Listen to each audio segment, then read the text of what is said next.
ele já tá aqui. Bruno Braz, boa tarde para você. Olha que imagem bonita, ele lá no ninho do urubu. Depois que o Braz falar, eu vou fazer um elogio ao Clube de Regatas do Flamengo. Vai? Vou. Você vai Por criar um causa suspense? dessa imagem. Eu vou explicar depois. Eu já sei o que você... Eu acho que sei o que você vai dizer. De o repórter poder aparecer dentro do centro de treinamento, não é isso? Ter um espaço dentro do Ninguém está mais na avenida do lado de fora, correndo o risco de ser assaltado, como na Marquês de São Vicente, na frente do CT do São Paulo e do Palmeiras. Entendeu? Você entra e você tem as marcas. Você podia até colocar ali embaixo, o Arsenal faz isso, o Barcelona faz isso, o Real Madrid faz isso. Você entra, você grava a sua passagem e está a marca do Flamengo ali. Podia até estar os patrocinadores, podia estar ali Betano, Adidas, qualquer coisa. Tem importante, as marcas do Flamengo estão ali. E você não está exposto ao sol, à chuva e ao assalto. E tem um motivo especial para Bruno Braz estar ali diante desse cenário tão bonito, porque daqui a pouco tem apresentação, tem reforço chegando no Flamengo. O goleiro Andrew vai ser apresentado, vai falar suas primeiras palavras como jogador aí do rubro-negro. Mas a situação em campo não tá fácil, né, Braz? Porque o Flamengo fez essa opção de colocar o sub-20, aliás, nem tinha muita alternativa, né? Porque o elenco principal tava de férias, colocou o sub-20 para jogar, os resultados não estão aparecendo e a situação na tabela do Campeonato Carioca não está fácil. Boa tarde, seja bem-vindo, amigo. Boa tarde, Luísa, Rodrigo, PVC. PVC, a gente tem sido muito bem tratado aqui. Inclusive, a apresentação oficial do André vai ser às 3h30. Eles têm esse costume de liberar a gente até com uma grande antecedência para a gente ficar aqui podendo trabalhar daqui de dentro. Tem a parte lá dentro ali do ar-condicionado, ali onde rola a sala de coletiva, um lanchinho para a gente. A gente está sendo bem tratado e é assim que deve ser. Inclusive, fazer a ressalva que a maioria acho que todos os 4 clubes aqui do Rio de Janeiro, hoje em dia, abrem para a gente trabalhar de dentro dos CTs, então fica aí o registro.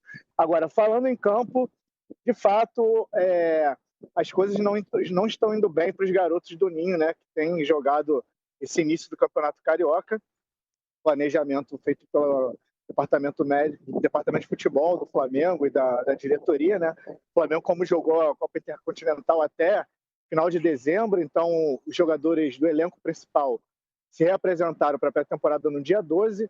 Então o Flamengo iniciou esse Campeonato Carioca com um time integralmente sub-20, inclusive com o treinador de sub-20, o Bruno Pivetti. Só que as coisas não estão caminhando. São 3 jogos já, apenas 1 ponto. Lembrando que essa Taça Guanabara, né, dividida em 2 grupos de 6 times cada, os 4 primeiros avançam e os 2 últimos de cada grupo vão para o chamado quadrangular da morte, onde o último desse quadrangular cai para a 2ª divisão. Então o Flamengo, com esse 1 ponto em 3 jogos, já ligou o alerta, a possibilidade de repente entrar nesse quadrangular perigoso. Lembrando que quarta-feira agora é o clássico contra o Vasco e no domingo é o clássico contra o Fluminense.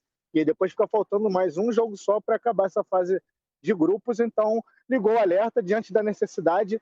Alguns jogadores do profissional vão ser relacionados para o clássico contra o Vasco.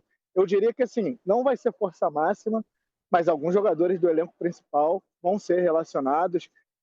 Imagino que a tendência é, por exemplo, o Vitão fazer a estreia dele, o zagueiro que foi contratado do Internacional, o próprio André, que vai ser apresentado aqui, porque embora ele seja apresentado hoje, ele já está treinando aqui há mais de uma semana e é um goleiro que vinha atuando lá em Portugal, no Gil Vicente, né? Então ele está em atividade.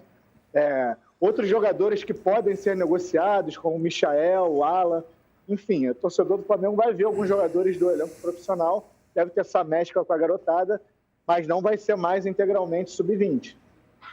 Pois é, né? E são 2 clássicos que o Flamengo tem pela frente. Enfrenta o Vasco na quarta-feira e no fim de semana, no domingo, enfrenta o Fluminense. Rodrigo, primeiro essa estratégia, né? O Flamengo tinha alguma outra opção, já que o elenco principal estava de férias, porque o calendário do ano passado foi muito longo, né? Até a Copa Intercontinental. Tinha outra possibilidade. E agora, diante desse cenário, né? Esses 3 jogos, o time só somou 1 ponto. O que fazer? É, de fato, colocar a cavalaria em campo, como dizem? Já dá para colocar, mesclar? Qual que é a melhor estratégia agora para o Felipe Luiz para sair dessa situação no Carioca? Não, eu acho que não tinha outra opção, não, Luísa, porque tinha essa volta que foi no dia 17, o jogo lá contra o PSG, Os jogadores do time principal voltaram no dia 11, que era o dia da estreia ali da Portuguesa, e o Flamengo vem utilizando essa estratégia anteriormente, de 3 ou 4 jogos jogar com o sub-20, e em geral dá ali, o time faz uma pontuação, não lidera nem sempre o campeonato, mas faz uma pontuação plausível. Esse ano que deu errado, o desempenho do sub-20 está muito ruim, né? A base não conseguiu entregar resultados, é a mesma base até que empatou com o Mirassol, mas claramente o time está muito desconjuntado, com problemas tanto individuais quanto coletivos. E aí a informação complementando aqui o que o Braz falou, é que até ontem à noite a decisão era que manter o sub-20 contra o Vasco.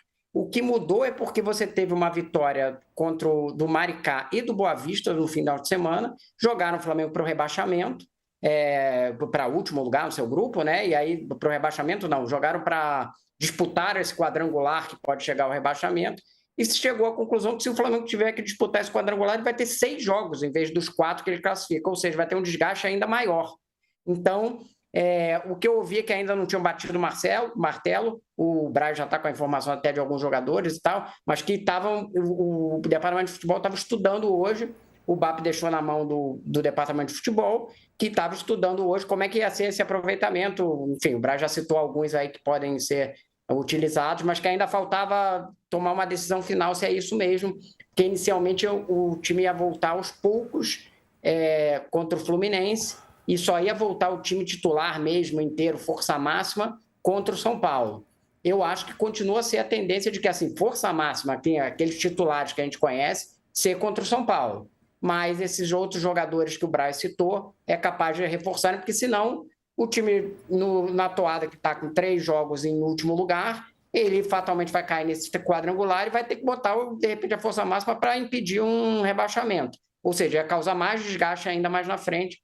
Então, está caminhando para isso, faltava, imagina, bater um martelo. Acho que o Braz está mais ou menos na mesma linha do que eu nessa informação. Não deu certo, porque a base foi muito mal, né? Foram 3 jogos muito ruins. Eu acho até que se revelou ali que, não vou dizer que dá para condenar todos os jogadores da base do Flamengo, mas assim, hoje é difícil ver algum jogador que vá ter muito espaço na temporada profissional desses jogadores que estavam aí. Não estou falando que todos não são maus jogadores, não é isso, mas me parece que estão um nível abaixo, pegaram jogadores adultos, mais fortes, e que inclusive demonstraram uma certa inocência, né? Esse jogo contra o Volta Redonda, o Carbone, em 10 minutos, ele conseguiu dar 2 entradas duríssimas e arrumar uma expulsão, né? Uma coisa muito de pilha e tal. E aí depois o time ficou todo desconjuntado. Você olha que tem 2 gols de cabeça do Volta Redonda, os zagueiros nem sobem, né? Que são os zagueiros considerados, o Iago e o João Vitor, que eram considerados jogadores promissores. Então, realmente, o time não funcionou. É bem possível que tenha, na quarta-feira, algum reforço desses caras, mas duvido que tenha time titular completo antes do jogo contra o São Paulo. Foi 3-0 para o Volta Redonda, né? E são 2 preocupações com o quadrangular. A principal, lógico, a chance de rebaixamento, mas também essa questão das datas. Teriam que jogar 2 datas a mais. E aí o enxugamento do campeonato estadual, que é justamente para você ter um fôlego maior do calendário, já iria ficando ali por água abaixo essa estratégia. PVC, por que não está dando certo? Tem a ver com o nível dos garotos, o nível técnico do Sub-20? Não, tem um bom time Sub-20. Não está dando certo porque o time não jogou bem. Acontece. Eu acho que o Iago continua sendo um jogador promissor, o João Vitor é um jogador promissor. Então, tem jogadores promissores que podem dar certo no Flamengo ou em outro clube. Cara, a gente fica numa situação no futebol brasileiro que é muito doido, porque assim, se ficar como é que é? Se correr o bicho pega, se ficar o bicho come. O Flamengo, de fato, não tinha outra alternativa. Nem o Corinthians. O Corinthians escalou no primeiro jogo, quando jogou dia 21 de dezembro. No dia 11 de janeiro, o Corinthians escalou Hugo, Mateuzinho, André Ramalho, Gustavo Henrique, Matheus Bidu e Bidon, que foram titulares da Copa do Brasil, na final. E tá certo, tá errado. Claro que tá errado. E é claro que isso vai pagar preço lá na frente. E o Flamengo fez a estratégia absolutamente correta. Os resultados é que não foram corretos. Então, aí você vai... O Flamengo definiu uma estratégia, um planejamento certo.